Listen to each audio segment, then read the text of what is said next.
marami akong natutunan sa mga dapat na i-expect ko sa mga susunod kong relationships. So I learned how to really give myself value. When you get into a relationship, minsan, ang baba-baba ng self-worth natin sa sarili natin. Hindi pala yan yung deserve mo. You deserve more. But, ito yung meron. Yung coming out kasi parang may responsibilidad ka eh. Yes. And it's Pero letting people in, baliktad, that it's at your own time and pace. correct. Diba? You have this way of making me feel parang safe even while we're in bed. And for me, it's very liberating. Yun.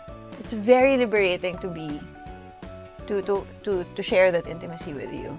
I don't have to pretend.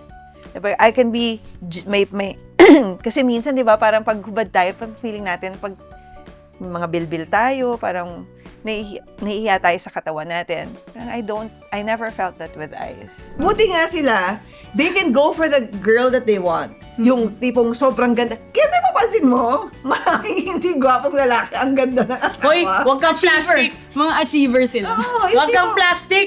Hindi mo kailangan magpadaan sa bridge kasi ikaw tumiretso sa akin. Ah! Youngster na.